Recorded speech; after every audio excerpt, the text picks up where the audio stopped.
Ich haste.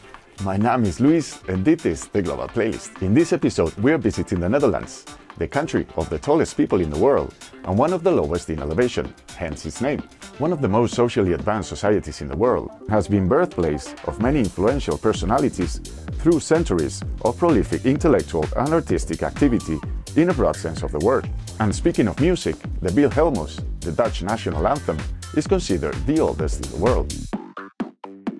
Although being a small country, it is densely populated, and its citizens have shown immense talent when it comes to creating music, making the country an important exporter of music, while at the same time developing some exclusively local, mainly due to language barriers, important musical movements. From jazz to Liebesleit, from pop to Indo rock and nether beat, from rap metal to nether hop, and of course electronic music. Let's discover more with a wonderful guest, Kenneth. And don't forget, you can add Dutch songs to the playlist of the episode by leaving a comment below. Let's do it. I think everybody knows the Netherlands for its rich electronic music traditions, especially in the past decades. But I'm sure there is a lot more. I think Netherlands is it's a country with a lot of different music tastes, and also a lot of immigrants living here. So we have a lot of stuff going on. But I think we grew up with Dutch Schlager. I think that's the most popular and still popular genre in Holland, where we have a lot of artists like Marco Borsato, Bluff. What is Schlager, really? I think it's music for the people. For the people who are living in Holland. I think we are the only ones who understands the music language-wise, but also the emotions. I think every Schlager music in every country has different emotions, and I listen to German Schlager as well, and it's so different than the Dutch Schlager music. I think you will hear Schlager on every birthday, on every when you're gonna marry. Every time you have to celebrate something, or in bars, you will hear Dutch Schlager. Yeah, shows who we are. Cool. Even though the world wouldn't understand. Yeah. It's very local then. Yeah. Yeah, it's very local. It's a mix of folk and pop. I think that's the way. And even now, under the young kids, we also have younger Dutch Schlager artists who are really, really popular. And you mentioned Marco Borsato. He's like the top, the number one, right? Yeah, I think he was, because he has some problems right now with the police and stuff. But I mean, back in the days, everybody listened to Marco Borsato. He's a legend. And the fun thing is, if you go to a bar tonight, you will still hear Marco Borsato banging out of the speakers, and you will see everybody. It doesn't matter if you're, 15 or 60, everybody knows the lyrics. Cool. Which is fun. Cool. Yeah. So, okay, and you were going to talk about electronic music, let's say the second most popular genre, right? I mean, after Schlager or... I think the Dutch artists in electronic dance scene are one of the biggest exports products in the Netherlands for our country. Armin van Buuren, Tiesto, Hartwell, Martin Garrix, Quintino, all those kind of names.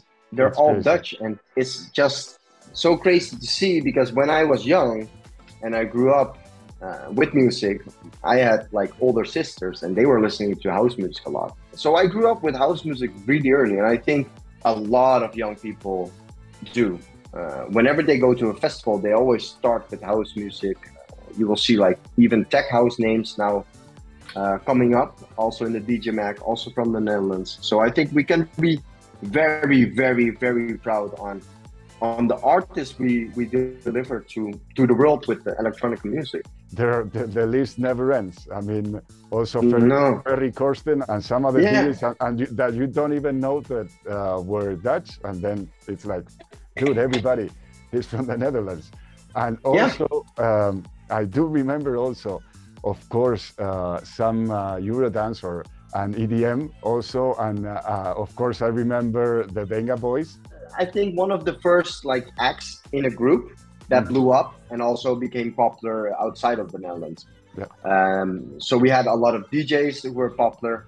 But I think, yeah, those groups were also like Yeah. really, really popular back in the days. It was, yeah, everybody still, and that's the thing. You will still hear the Venga Boys in a bar or Yeah, a right. cafe if you go there right now. Here sometimes too. I mean, in weddings and so on, you might listen to them and to Alice DJ and stuff like that, and Oh yes, yeah, it's a lot of fun. Yeah, yeah, yeah. yeah, yeah, for That's sure. really it. I've been also doing some research about, for example, rock music and in the Netherlands, and I've seen that The Hague was like the epicenter of the movement in the 60s, with Yeah, at least two bands called Shocking Blue and Golden Earrings that yeah, blew up all around the world. Golden Earrings, yeah, they toured the US with Aerosmith and Kiss as opening yeah, acts.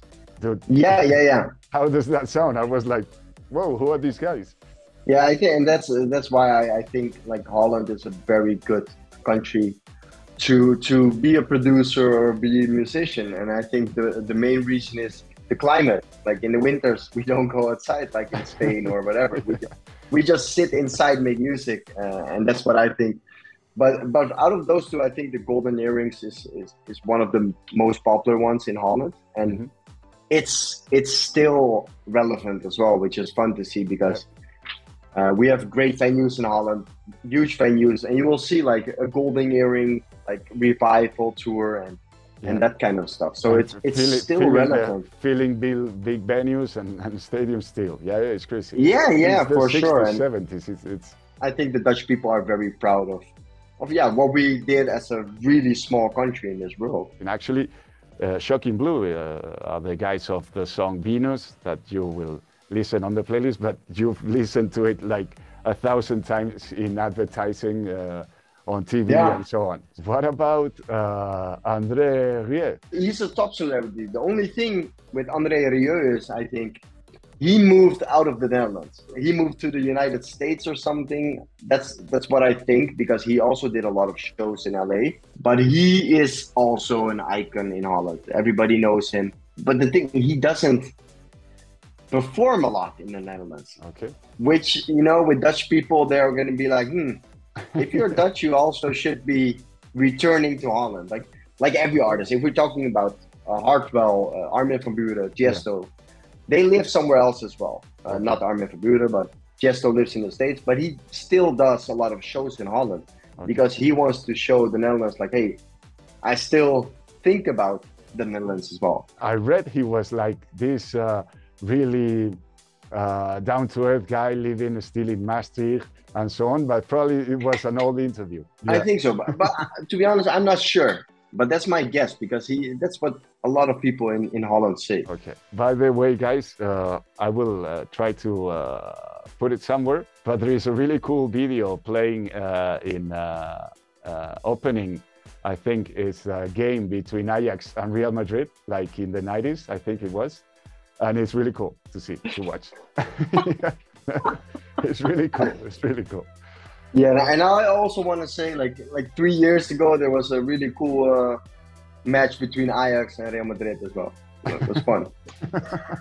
Okay, so then nowadays there's a really strong like R&B and urban scene, right?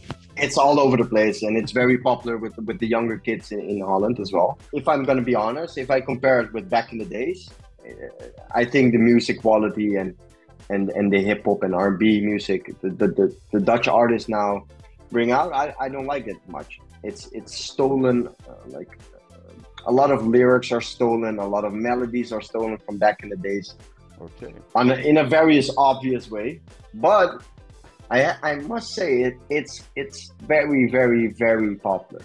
And could you mention some artists? Yeah, Little Kleine is an example. I think he also releases his music in German. The one I really do like is Busy. It's a Dutch guy. He was part of Yellow Claw back in the days. He was the MC. He started solo, and now he's doing a lot of Dutch hip hop, R&B kind of stuff. But he's one of the ones I really like, and he's very popular. Millions of streams, and he's doing a lot of shows in Holland. I think he does like 30 to 40 shows a month.